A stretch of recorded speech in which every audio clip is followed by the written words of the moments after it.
If you see a Jamaican and a Trinidadian in a room together, they are either the best of friends or they are about to start a war over whose food is better. We call it Caribbean love, but beneath the surface of the sun, sand and Carnival, there's a secret history of rivalry that most outsiders will never understand. This isn't just about who has the fastest printers or the loudest sound systems. This is a battle for the soul of the West Indies. Why does a Guyanese person get so defensive when you mistake them for a Trini? Why does Barbados often feel like the refined siblings looking down on the rest? And why does it seem like every other island has a collective beef with Jamaica? Today, we are peeling back the curtain on the internal power struggle of the Caribbean diaspora. We are talking about the West Indies Federation collapse, the curry chicken versus chicken curry debate, and the deep-seated culture hierarchies that still exist in cities like London, New York, and Toronto. Stick around because the reason for these tensions goes much deeper than just music and food. It's a legacy of a system designed to keep us divided.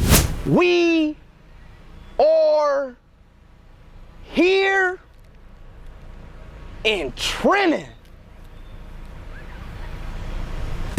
baby. We are here in the Bomba Clot, Jamaica. Everybody in a stream, spam up the W's, y'all. To understand the rivalry, we have to go back to 1958. The British tried to group us all into one single nation, the West Indies Federation. On paper, it was a dream, one passport, one economy, one powerhouse, but in reality, it was a disaster waiting to happen. Jamaica, being the largest island, felt they were carrying the financial weight of the smaller islands. Meanwhile, Trinidad, rich with island gas, didn't want to be told what to do by Kingston. In 1961, Jamaica's premier Norman Manley held a referendum. Jamaica voted to leave. When they left, Trinidad's Eric Williams famously said, 1 from 10 leaves 0.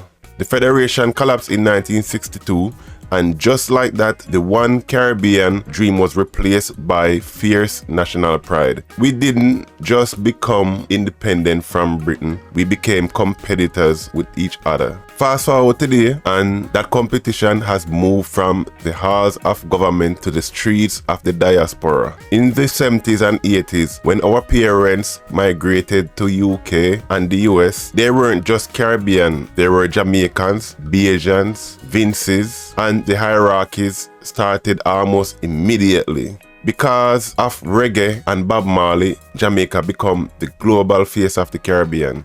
For many outsiders, Caribbean and Jamaican became the same thing. And trust me, if you want to annoy a Guyanese or a St. Lucian, just ask them if they are from Jamaica. But it's not just about identity, it's about the culture wars. The rivalry between Soca and Dancehall is legendary. While Jamaica dominates the global charts, Trinidad and Barbados dominate the Fed season. Trinis will tell you dancehall is too dark, while Jamaicans might say soca is just running in a place for 3 hours. And don't even get us started on the small islands versus big islands dynamic. There's a long-standing stereotype that big islands like Jamaica and Trinidad are aggressive and loud, while small islands like Grenada and Dominica are backward or quiet.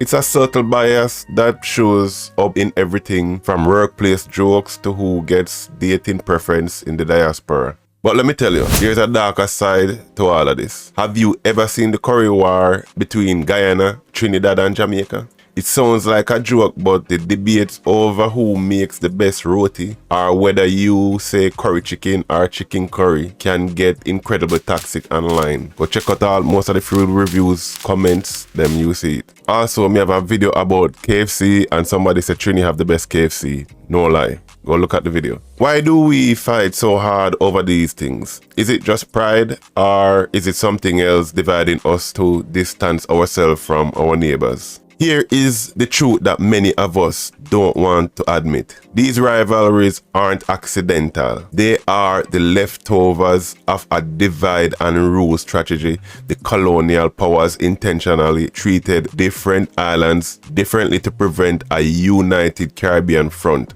Barbados was the Little England, groomed to be the model of British civility. Guyana and Trinidad were filled with indentured laborers from India, creating a unique racial dynamic that the African dominant islands like Jamaica didn't have. By creating these different brands of Caribbean identity, the system ensured we would always be looking at each other sideways instead of looking up at the people actually pulling the strings. In the diaspora, this manifests as a respectability ladder. Some groups try to distance themselves from the troublesome stereotypes of one island to seem more integrated in the West. It's a survival tactics that unfortunately keeps the cycle of rivalry alive. At the end of the day, when Caribbean person achieves greatness on the world stage, whether it's Rihanna, Usain Bolt, or Nicki Minaj, we all claim them. But as soon as the celebration is over,